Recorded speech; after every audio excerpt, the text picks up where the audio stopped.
그래서 이 시간은 그냥 다 내려놓고 아무것도 없이 주님에게만 이렇게 빠져드는 그런 시간이 되었으면 좋겠습니다. 모든 성경은 하나님의 영감으로 된 것으로서 교훈과 책망과 바르게 함과 의로 교육하기에 유익합니다. 성경은 하나님의 사람을 유능하게 하고 그에게 온갖 선한 일을 할 수 있게 하는 것입니다.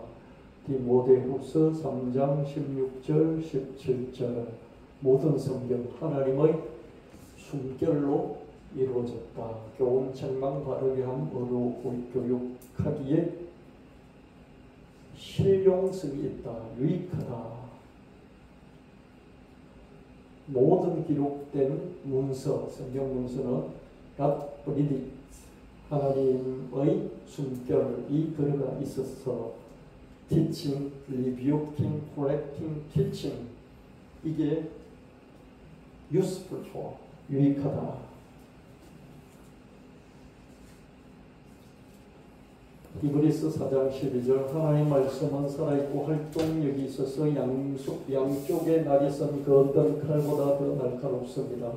그래서 혼과 영과 관절과 골수를 쪼개고 사람의 마음속에 품은 생각과 뜻을 알아냅니다. 양날금보다도 더 예리하다. 여러분 성경을 읽을 때 달콤한 말씀도 너무 좋지만 내 양심을 푹푹푹 찌르는 이런 말씀, 그런 말씀이 즐겁잖아요. 이거는 나이 좀 들어서 죄를 좀 지어본 사람들은 알 수 있을 거예요. 우리 박예서 학생 같은 어린 친구들은 잘 몰라요. 나이 들수록 양심이 찔리죠. 성경을 안 읽으면요, 자기가 그냥 평온하게 평탄하게 모범적으로 정상적으로 잘 살고 있는 것처럼 보여요. 성경을 읽다 보면 성경이 푹푹푹 찔러요. 양심을 찔러야죠. 내 양심은 선한 마음이 양심이잖아요. 선한 마음인 것 같은데 성경 읽어보니까 찔리는 거죠. 양심에 찔림을 받는 것이죠. 누구든지 죄 없는 자가 이 여인에게 돌을 먼저 던져라. 그 말을 듣고 다 찔려서 뒤로 도망을 갖지 않습니다. 이게 양심이 찔리는 거거든요. 그래서 말씀은 이렇게 유익합니다. 그래서 제가 여러분에게 주로 달콤한 말씀을 전하고 교육적인 말씀을, 교육과 또 이런 힘을 주는 말씀을 주로 전하는데요. 이렇게 리뷰킹, 막 야단치나 이런 말 잘 못하잖아요. 제가 이렇게 성경상 그렇게 잘 못해요. 여러분이 알아서 성경을 읽으면서 스스로 찔리는 이런 것들을 성경 읽으면서 하시고요. 그래서 여러분 다시 한번 바로 세우고 그런 게 있게 되기를 바랍니다. 성경은 아주 유익하지만은 성경이 정말 복잡하고 어려워요. 왜 복잡하냐면요, 수천 년 동안 여러 사람들이 이렇게 저자가 됐고요. 또 저자가 됐을 뿐만 아니라 저자가 된 문서들을 갖고 이렇게 편집도 하고 편집하면서 그죠? 원본은 다 사라져버리고 전부 다 사본이 막 엄청난 수의 사본이 있고 그 사본도 이게 옛날에는 지금은 이렇게 막 인쇄로 찍어내면 틀릴 게 없잖아요. 근데 다 이렇게 손으로 써야 되기 때문에요. 자기가 쓰다가 이렇게 윗줄을 밑에 줄로 윗줄로 올려서 잘못 쓴 부분들도 있고요. 빼먹은 단어들도 있고요. 또 어떻습니까? 야, 이거 문맥이 좀 이상해. 그러면서 쓰는 저 같은 사람이 쓰다가 이건 아니에요. 그러면서 이 뜻은 이런 뜻이네. 그러면서 거기다가 자기가 가피를 했어요. 그죠? 사본에서 가피를 해가지고 어떻습니까? 지도 이렇게 써서 나 하나 복사해서 그럴 것 아닙니까? 그걸 보면 어떻습니까? 빼먹음도 있고, 지가 그냥 이게 옳겠거니 하면서 넣어버린 것도 있고, 그렇죠? 성경은 이렇게 오류가 많이 있습니다. 하나님의 영감이 들어갔지만 어떻습니까? 사람에 의해서 수많은 세월의 수많은 편집자들이 가필도 하고 빼먹기도 하고 그래서 오류들도 많이 있습니다.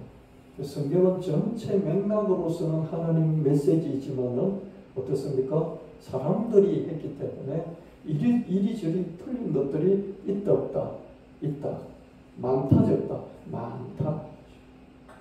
또 그거를 그렇게 사본들을 우리는 히브리어나 또는 헬라어 사본을 보고 우리는 어떻습니까? 한글로 또 번역하는데 히브리나 헬라를 보고 번역한 게 아니라 영어 같은 걸 보고 번역을 했으니까 또 번역 과정에서 여러 가지 오류들이 있죠. 그렇죠? 성경은 그럼에도 불구하고 하나님의 영감이 들어갔다는 면에서는 오류가 없지만 이런저런 인간들에 의해서 인간의 편제자에 의해서 어떻습니까?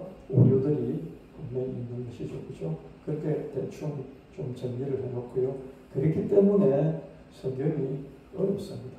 들어가면 들어갈수록 평생을 연구해도 모자란 게 성경입니다. 그래서 성경은 논리적으로, 종합적으로, 정서적으로 잘 정리하고 압축해주는 선생이 필요하거든요. 아이들이 혼자서 공부할 수도 있지만 좋은 선생님을 만나면 급속도로 발전을 할 수 있잖아요. 그래서 저는 이런 부분에 있어서 좀 여러분에게 좋은 선생이라고 생각을 합니다. 목사가 할 일이 많이 있지만은 그 중에 1번이 하나님에 대해서, 예수님에 대해서, 성령님에 대해서, 삼일체 하나님에 대해서, 그리고 성경에 대해서 잘 이해를 하고 또 잘 전달하는 이게 목사의 첫 번째 과제라고 생각합니다.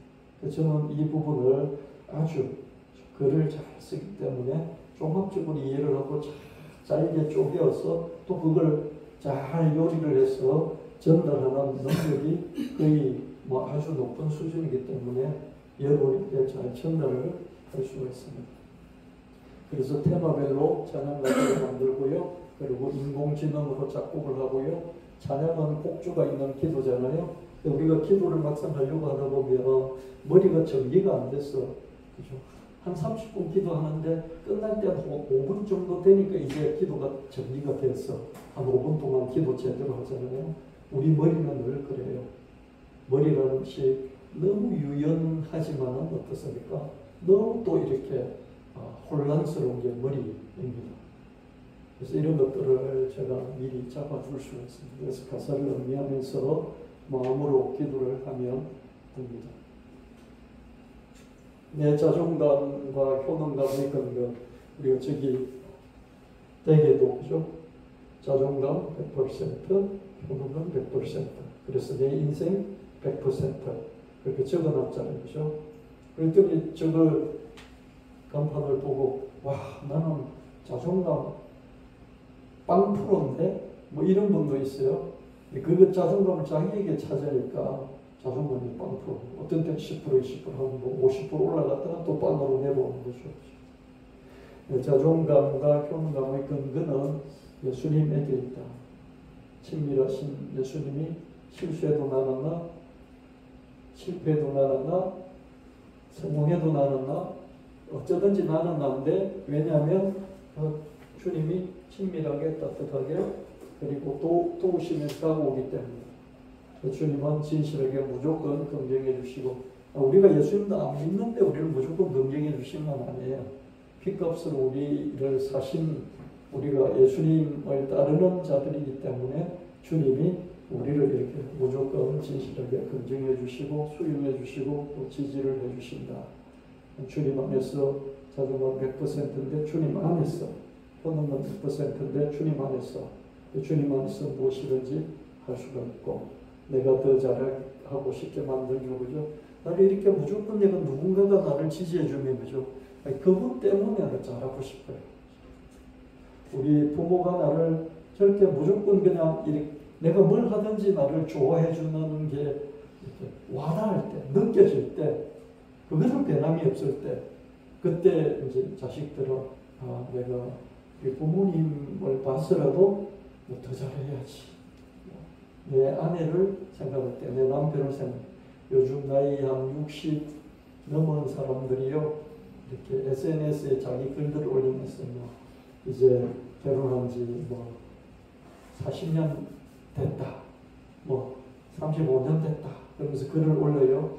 그러면서 하는 말들이 우리 아내가 너무너무 어질고 착했기 때문에 이렇게 살아왔다.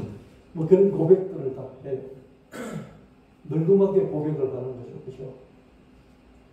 그렇지 않았으면 살 수가 없었을 텐데 내 아내가 참고 기다려줘서 이게 가능했다. 이런 고백들을 하면서 이제부터라도 내 아내를 고생시키지 않아야지. 그러면서 뭐 그런 글들을 올린 걸 보면서 제가 나이가 저렇게 되는 게 다 남자들이 저러는구나. 이제라도 잘해야지. 왜? 내 아내가 평생 나를 이렇게 스포트하면서 믿어주면서 참아왔기 때문에 이제라도 잘해야지. 이런 거잖아요. 나한테 그렇게 해줬으니까 내가 더 좋은 남편이 돼야지. 이런 거예요. 자식들이 변하는 순간도 그거죠. 그죠? 우리 부모님이 나를 이렇게까지 해주는데 내가 이러면 안 되지.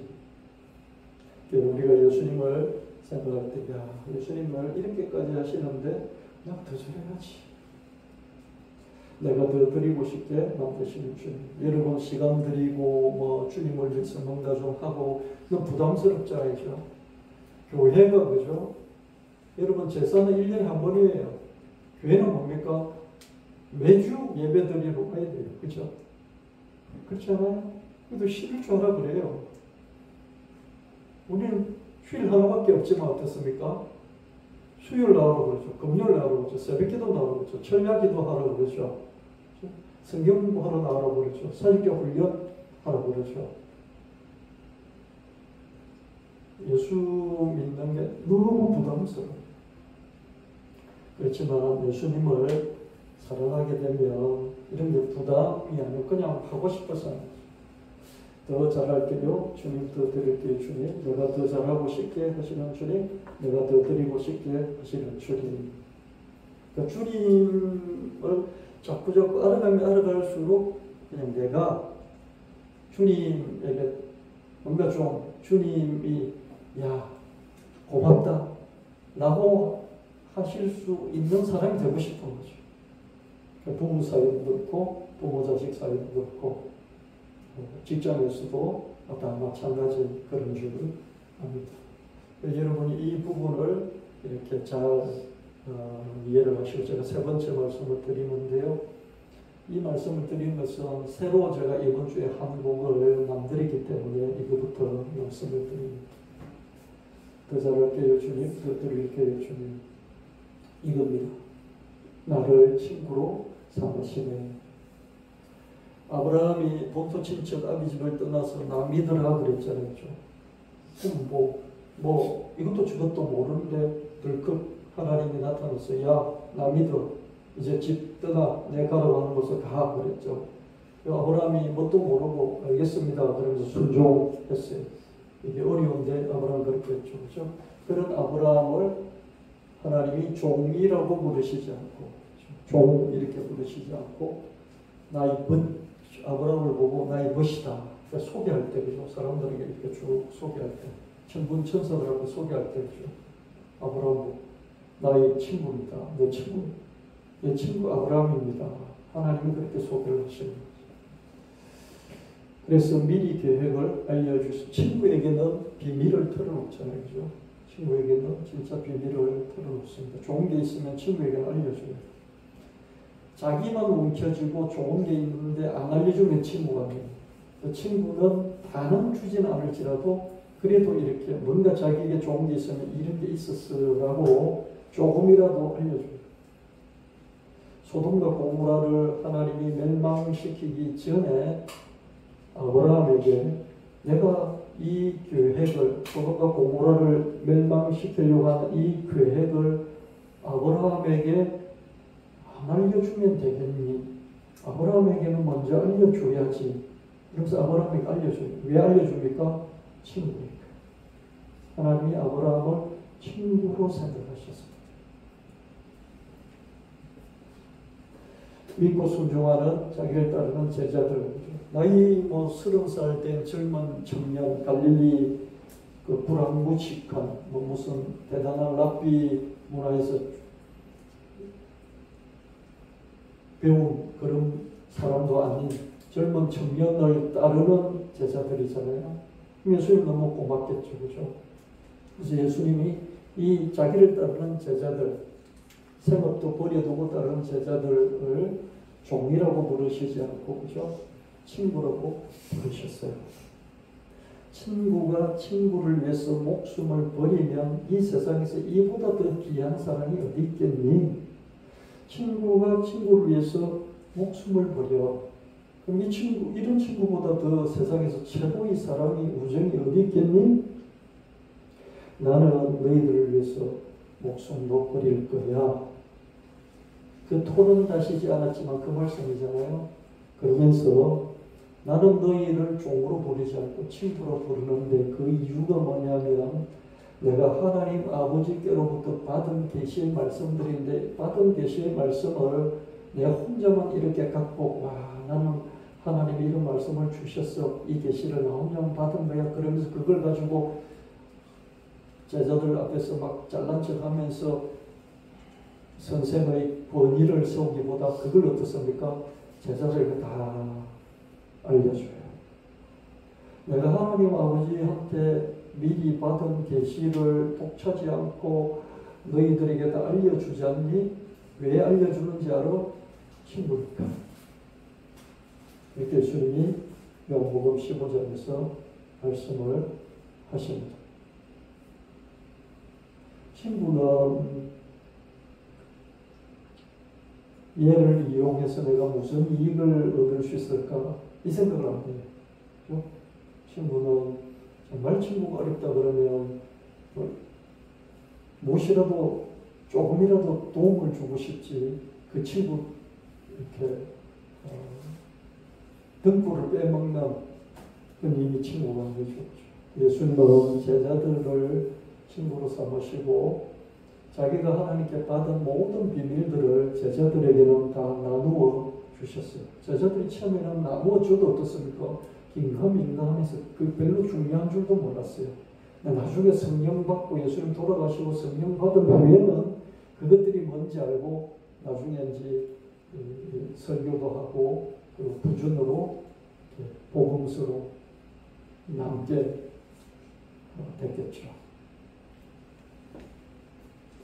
먼저 비밀을 알려주셨습니다. 이제는 우리를 예수님이 친구로 삼으십니다. 하나님이 아브라함을 친구로 삼으셨듯이 예수님이 우리를 친구로 삼으시는데요. 우리가 친구의 자격은 뭐냐면 예수님을 친구처럼 가까이 하면 예수님도 우리를 친구로 삼으십니다. 우리도 주님께 친밀하게 다가가고요. 예수님이 우리와 사랑에 빠지셨어요. 우리가 어린 아이들 보면 어떻습니까? 제가 이상하더라고. 이 산책을 하다가도 이 아이들이 그죠? 자기들끼리 뭐 3살, 4살짜리들이 형제들이 또는 자매들이 막 이렇게 뭐 쪼잘거리면서 놀고 또 이야기하고 그러면 그죠? 제가 걔들을 보면서 어느 순간에 입이 이렇게 벌어져 있는, 웃고 있는 거예요. 그죠? 웃고 있는 나를 메타인지로 보면서 너 왜 그래? 너 의식도 못하면서 내가 웃어야지. 저게 너무 재미있구나. 좋구나. 나는 그 생각을 하고 웃는 게 아니라 그냥 웃는 거예요. 그렇죠? 동시적으로 웃는 거죠. 너 왜 그렇게 웃고 있어? 사랑에 빠지는 거죠. 아무 이유가 없어요. 그 조그마한 아이가 사랑스러운 거예요. 이전에는 어떻습니까? 젊을 때는 자식을 키우더라도요, 책임감 때문에 사랑하나 뭐 그런 것들이 조금 더 있었던 것 같아요. 그죠? 이제 이렇게 나이가 드니까 그냥 그것 자체가 너무 사랑스러운 거죠. 예수님도 저와 여러분이 참 믿든지 못 믿든지 믿음이 오래됐든지 이제 각 믿음에서 뭣도 모르고 그죠? 하든지 간에 어떻습니까? 그냥 아빠 한마디 하고 엄마 한마디 하는 그 정도일지라도 사랑에 빠져드시는 거죠. 여러분도 자식이 작았든지 컸든지 사랑에, 자식을 보면서 사랑에 빠질 수 있으면 좋겠습니다. 여러분이 부모님을 대할 때, 그죠? 부모님이 늘 이렇게 사랑을 베풀어 줘야 되는 분으로 생각하지 말고 부모님과 사랑에 빠질 수 있는 그런 것도 한번 생각해 보시길 바랍니다. 예수님이 우리와 사랑에 빠지시는 그걸 믿으셔야 돼요. 그래서 내가 예수님에게 사랑에 빠지면 다른 걸 내려놓고 그거부터 하잖아요. 그렇죠? 여러분 연애할 때를 생각해 보십시오. 연애하면 하루 종일 잠잘 때만 빼고 그 사람 생각해요. 우리도 주님을 사랑하자. 우리를 위해 헌신하시는 우리도 주님께 헌신하자. 그렇죠? 헌신을 짜내는 게 아니라 주님이 하시니까. 그렇죠? 야, 내가 이래서는 안 되지. 그래서 그냥 자발적으로 마음을 우르면서 하는 거죠. 믿음은 관계라고 그랬잖아요. 그죠? 이 관계의 세 가지가 뭐라고 그랬습니까? 신뢰있어. 두 번째는 뭡니까? 매력을 느끼는 거. 세 번째는 뭡니까? 헌신하는 거죠. 그럼 저도 여러분 한 분 한 분에 대해서 조금 매력을 발견하려고 해야 될 것 같아요. 그죠? 이 사람은 장로고, 이 사람은 권사고, 이 사람은 건강을 잘하고, 이 사람은 이렇게 교회를 잘 섬기고, 이런 식의 접근이 아니라 그 사람 그 자체의 매력을 자꾸 발견하는 이런 게 되어야 될 것 같아요. 정말 그런 목사가 되어야 될 것 같습니다. 여러분은 저 목사는 맨날 보는 목사고 맨날 저런 설교하는 목사가 아니라 저에 대해서 여러분도 매력을 발견하시면 저를 좀 더 사랑해 주실 수 있으실 거예요. 종이라고 부르시지 않고 친구라고 부르시는 주님, 계획을 숨기지 않고 계획도 말씀해 주시고 비밀을 숨기지 않고 비밀도 말씀해 주시지 않고 우리를 친구로 삼으시네.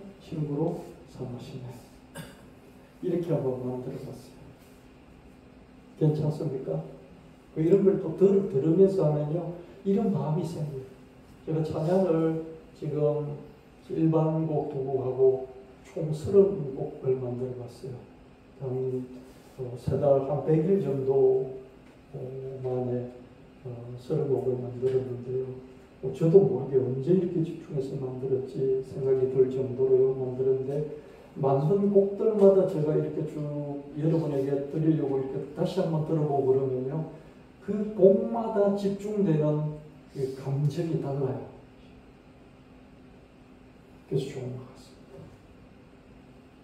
이렇게 여러분에게 딱 식힌 김밥, 식힌 도시락같이 딱딱 드리는 거니까 여러분 잡수시기만 합니다.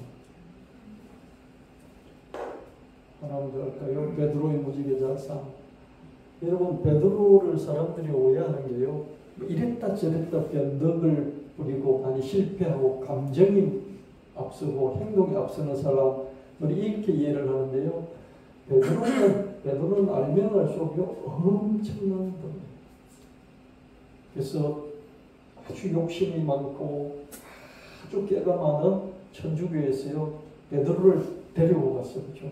베드로의 천국 열쇠도 뺏어버리고, 베드로의 신앙 고백 위에 하나님의 교회, 예수님 교회를 짓겠다고 세우겠다고 한 그것까지도 뺏어가버리고요, 베드로에게 마지막에 내 양을 치라, 내 양을 먹이라고 한 그 말씀까지 가져가 버려가지고요, 자기들이 교황이 되어버렸어요. 자기들만 교회라고, 예수님 교회라고 주장합니다. 얼마나 욕심이 많고 얼마나 깨가 많습니까? 그죠? 개신교는 오직 믿음, 오직 말씀, 오직 은혜, 오직 하면서 덤벼들지만요, 천주교는 어떻습니까? 이게 몸집이 크게 해가지고 어떻습니까? 내 양을 치라, 그것도 가져가 버리고, 주는 그리스도시요 살아계신 하나님 아들이십니다. 그 신앙의 고백, 너는 베드로라, 이 반석 위에 내가 내 교회를 세우리라, 그것도 가져가 버린 거죠. 실제로 베드로가 로마에서 이렇게 별세를 했잖아요. 순교를 했잖아요. 그 순교한 무덤이라고 그래요. 그 무덤에다가 어떻습니까? 그 베드로 대성당, 바티칸 시국을 거기다 세워버렸어요. 전 세계 사람들이 막 날마다 미어터지게 그쪽으로 오게 만들어버렸어요. 너무 멋있지 않습니까? 오늘 어제 말씀드리면서 요것만 빼면 다 버렸어요. 요 성경만 빼면 다 버려버렸다고. 오직 그러면서 나머지는 다 버렸어요. 근데 그 사람들은 오직 이거 안 하고요. 우리는 보편은 뭡니까? 모든 것 다 그게 보편이에요. 모든 것 다 할래. 그러면서 예수님도 섬기고요, 베드로도 섬기고요, 바울도 자기 갖다 놓고요, 거기다가 모든 사도들 다 갖다 놓고요, 거기다가 모자라서 성인들까지, 김대근 신부까지 갖다 놓고요. 그것도 안 되니까 어떻습니까? 뭐 어떻게 하든지 순교한 그런 사람 전부 다 유해를 발굴해가지고 그 이후에 모셔놓고 성전을 만들었어요.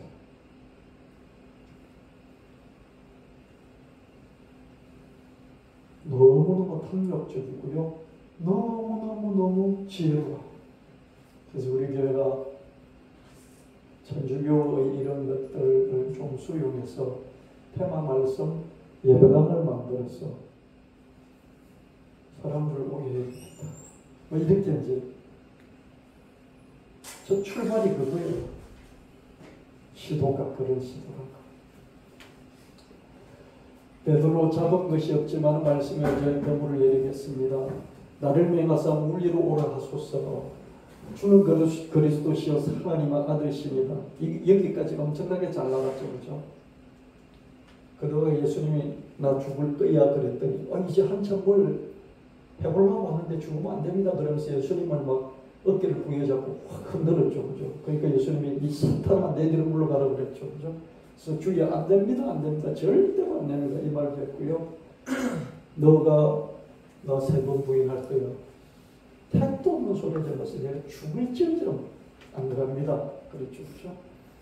그러다가 예수님 돌아가시고 나서 물고기 잡으러 가겠다 그랬죠, 그렇죠? 예수님 다시 찾아오시니까 예수님 보고 내가 예수님 사랑하잖아요. 사랑하는 거 보면 몰라요?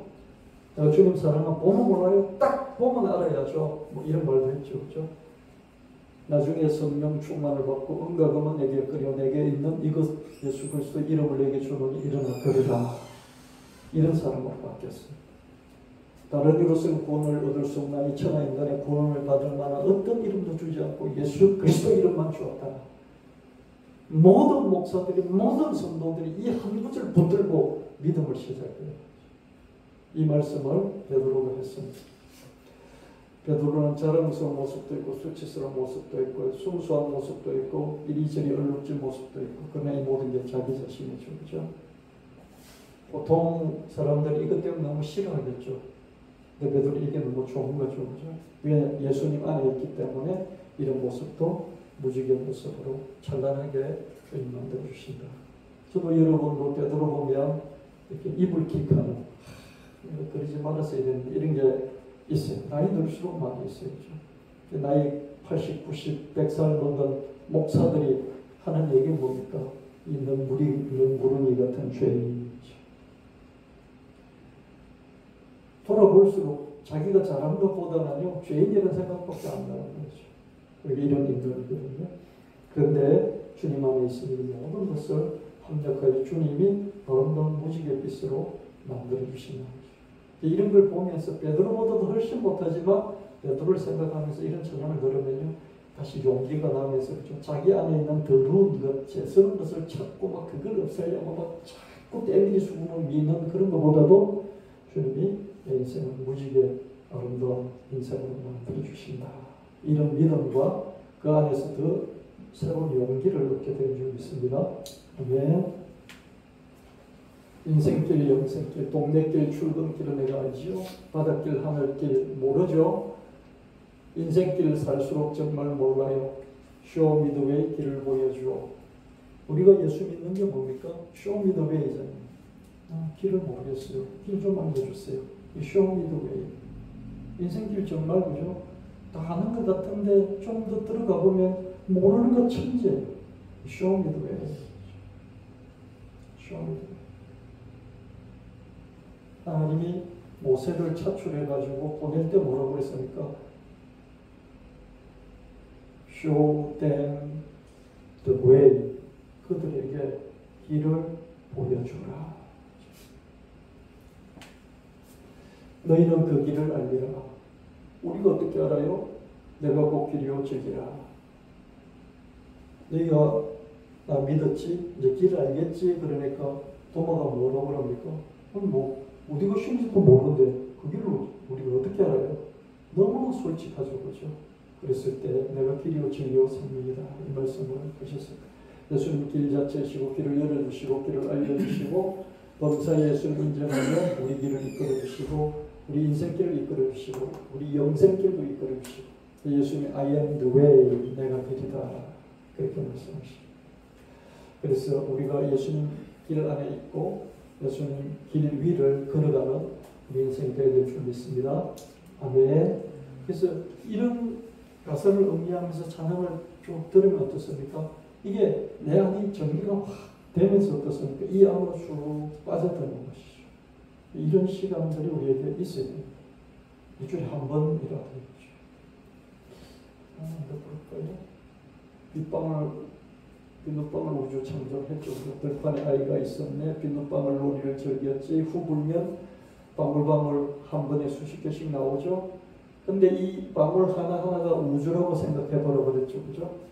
이런 것처럼 태초에 말씀이 계셨고 이 말씀이 실제 우주를 만드셨는데 말씀을 어떻게 만드셨느냐. 아이가 비눗방울 후 불면 비눗방울 하나 나오듯이 그 하나하나 나온 비눗방울처럼 태초의 말씀이 하늘에 수많은 별들을 만드시고 우주를 만드셨는데 우주가 단일 우주, 유니버스일 뿐만 아니라 멀티버스, 패러럴버스, 다중우주까지 만드시고 이 태초의 말씀, 창조의 말씀, 이 말씀이 사람이 돼서 오셨잖아요. 불교는 인간이 자꾸 별로 가고 우주로 가고 우주의 처음으로 가고 저 위로 극락 천당으로 올라가는 이게 불교입니다. 어떻게 해요? 자기 혼자 독을 닦았어. 근데 기독교는 뭡니까? 이렇게 하신 분이 내려와서 나한테까지 왔다는 거죠. 이게 다르죠. 그죠? 예수 그리스도 만왕의 왕이 되어서 오셨다. 대출 말씀, 영생의 말씀이 여기 계시죠. 어디에? 성경 안에, 어디에? 예배 안에, 어디에? 예수님께. 그래서 우리가 떠나지 않겠다. 영생의 말씀 여기 계시니 이 영생의 말씀을 붙잡고 사실 이 성경은 하나의 도구에 불과하고요. 이 말씀들도 도구고 설교도 도구입니다. 가르치는 손가락이죠. 그죠? 예수님을 가르쳐요. 근데 이 가르치는 손가락을 제대로 따라가면 반드시 그게 예수님을 만날 수가 있어요. 그래서 이 말씀이 곧 예수님이란 말이 옳기도 해요. 아멘? 말씀은 예수님이 아니에요. 그냥 기록되어 있는 문서예요. 근데 이 문서를 따라가다 보면 어떻습니까? 예수님을 만나니까 이 지도가 곧 어떻습니까? 우리가 옥구산 가는 지도가 있어요. 옥구산 가는 지도가 곧 옥구산이다. 틀린 말이지만 또 이렇게 자꾸 따져보면 그 말이 맞는 말입니다. 맞습니까? 그래서 하나님의 말씀이 기록된 성경이 예수님이기도 하다. 그래서 예수님 영생의 말씀, 창조의 말씀이 우리가 가까이 있다. 그래서 우리가 붙들고 사는 거예요. 아멘. 예, 찬양을 좀 들어보겠습니다. 같이 여러분 젖어드시길 바랍니다. 아무 생각 없이 그냥 이 찬양의 마음 젖어 들어보시길 바랍니다.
종이라고 부르시지 않고 친구라고 부르신 하나님, 네 계획을 알려주셨네.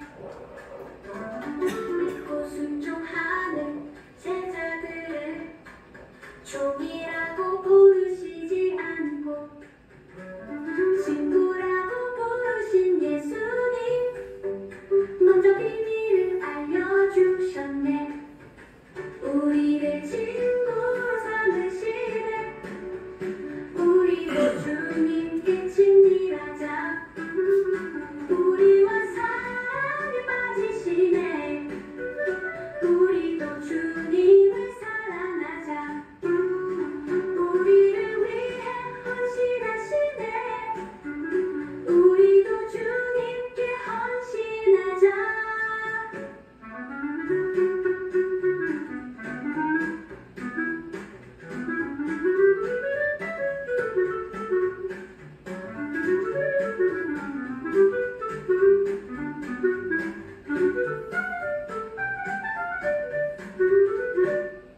종이라고 부르시지 않고 친구라고 부르시는 주님, 계획을 숨기시지 않고 비밀을 숨기시지 않네.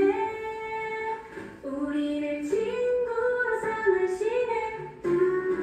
우리를 친구로 삼으시네.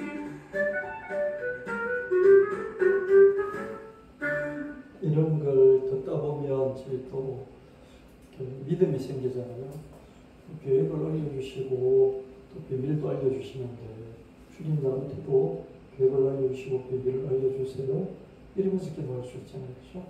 네, 그 다음 곡을 보겠습니다. 때로 작은 것이 없지만 말씀에 의지하여 때로 나를 위한 삶을 위로 오라 하소서.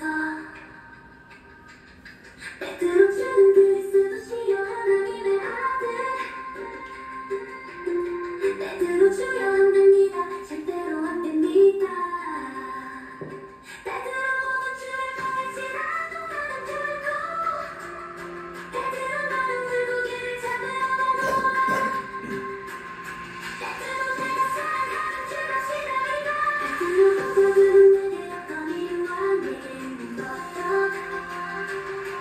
때로 다른 이로서는 무언을 얻을 수 없다니.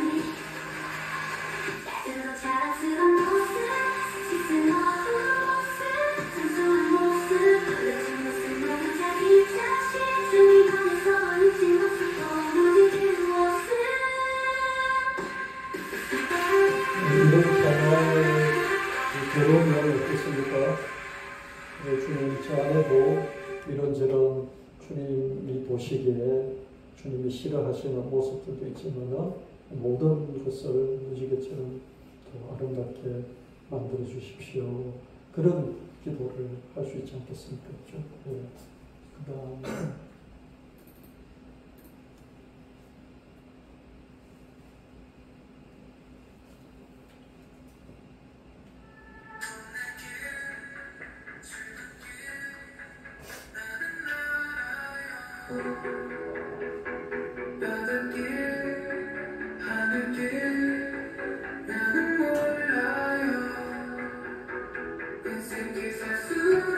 정말 몰라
내가 예수님을 떠나서 살고 있는 것 같지만 또 이렇게 찬양을 이렇게 듣고 들으면서 무슨 일을 하고 뭐 길을 가든지 그렇게 하면 내가 예수님이라는 길 안에 있구나 안심도 되기도 하고 내가 예수님 안에 있습니다 하는 고백이 되기도 하고 그런 이게 마지막인 것 같다.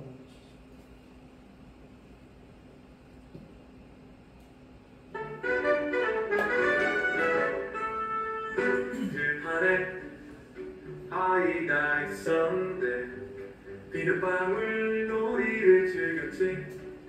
후 불면 방울방울 수십 개씩 그 하나하나는 우주가 되었어.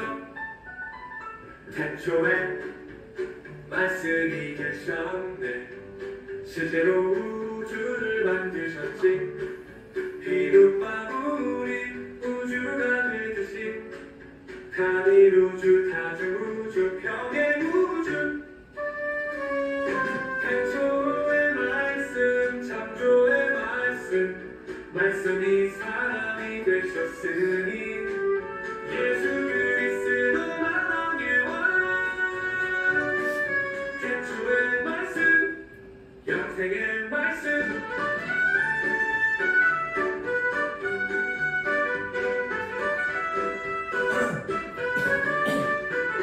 영생의 말씀이 여기에 계시니 떠나지 않으리 영생의 말씀이 여기에 계시니 붙잡고 살리라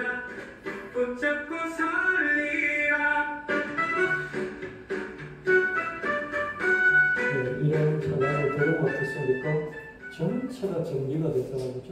예수님이 어떤 분이시고 그분이 나하고 어떤 관계에 있고 전체 조그마한 이 앞만 보는 게 아니라 전부를 볼 수 있는 또 그런 신학의 안목을 가져주셨어요.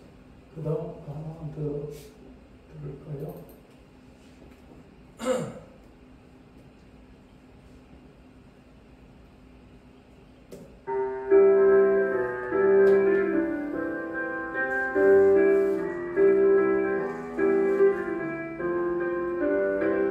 안주를 만들어 홍수를 예비하라.